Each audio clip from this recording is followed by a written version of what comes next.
بیا ورته الله پاک زما هم ډېره سخته وښوله چې زه په ګولو باندې ولګېدم او په دې نیم خپه باندې د زه په هغه خپه باندې زه ګرځولې یم په هسپتالونو باندې. خلک وایي چې دا دروغ دي خو نه دا رښتیا دي. زه هم په ګولو لګېدلې وم د روژې نه 20 ورځې مخکې او بیا هم د زما خدمت کړی دی، د زما خیال ساتلی دی، نو زه به هم د ده خدمت کوم، د ده خیال به ساتم. ملګرو د پښتو یو ډېره مشهوره فنکاره ټول به ډېر زیات ښه پیژنئ. نادیه ګل د هغې خپل د خاوند چې کوم خدمت کوي دا وخت تاسو په سکرین باندې هغه کتی شئ.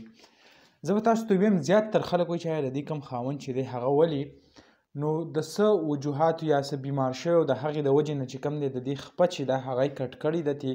او بیا د دې کوم خاوند چې و هغې دا شکوه هم کړې وه چې آیا ما ته به کوم خپله ښځه چې زما ده دا به کیني او که نه. لکه که تاسو وګورئ زیاتتر کوم ډمې فنکارانې چې دي هغه د خپل خاوندان معمولي لږ غربت څه پرې راشي نو په هغه ټایم یې پرېښودې وي او تللې وي دي. خو نادیه ګل په هغه رنګه نه ده او دې چې کوم دی د خپل خاوند سره وفا وکړو تر اوسه پورې چې کوم دی د هغې کوم خدمت یا نور داسې څه چې دي هغه ورسره کوي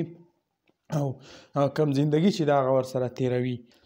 کومه دا ویډیو چې کړې وه په دې کې ورته وویل چې آیا تا داسې وویل او دا قیسې دې وکړې بیا به داسې نه وې نو هغه ورته هم وایي چې آیا زه بیا داسې نه یم خو ما صرف چې کوم دی هسې یو خبره پکې وکړه. نو ما غوښته کوم دغه ویډیو تاسو سره شریک کړم او تاسو ته وښیم چې آیا نادیه ګل کوم خاوند چې دی په کوم حالاتو کې دی او هغه ورسره کومه زندګي تېروي.